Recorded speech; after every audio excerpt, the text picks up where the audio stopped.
igihe uri kuraca mu bibazo, Si tu traverses des problèmes, utumberane. où est-ce que tu te diriges? Ariko ndakubwiye ngo Je te dis, genda kwa jambo, va vers la parole. jambo.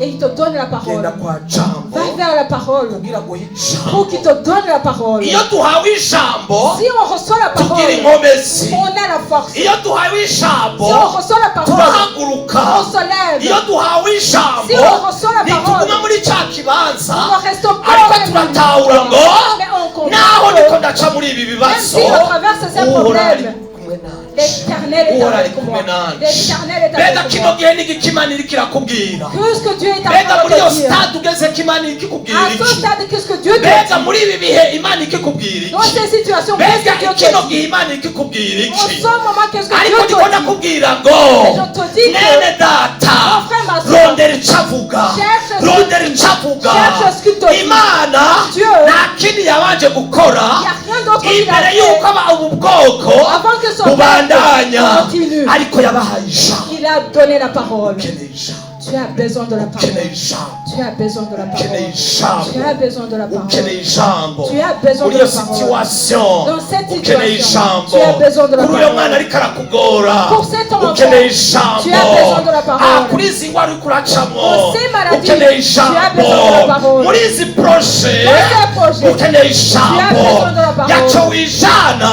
Ne va pas ariko seul. mugabo urakeneye Tu as besoin ijambo de la parole. ryitangira iyo proje. Qui te Mbega défend Imana dans ikibivuga son ku projet. iki? Qu'est-ce que Mbega Dieu Imana va dire ikibivuga dans ku ce moment iki? comme ça?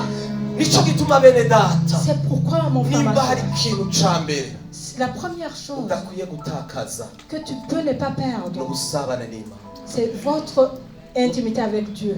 Niturondera Imana kuko ari ibibazo, dufise ibibazo. Nous ne cherchons pas Dieu parce qu'on a des soucis. Uba warihenze cane. Ce serait se tromper. Niturondera Imana mw'idini. Nous ne cherchons pas Uba Dieu dans la warihenze religion. Ce cane. serait se tromper. Ariko ikintu ca mbere c'agaciro Et mu la buzima première chose bwawe importante dans ta vie, imigenderanire na n'Imana. c'est ton intimité Imigenderanire avec na Dieu. papa. C'est ton intimité Erega wewe avec ni ton wo Père. kwijana. Tu ne peux pas aller tout Umuririmbyi seul. niwe yavuze ngo nakugomba Le mukiza. chantre a dit j'ai besoin de Ngo naho toi, ngomba Sauveur. kwijana. Je ne vais pas aller seul.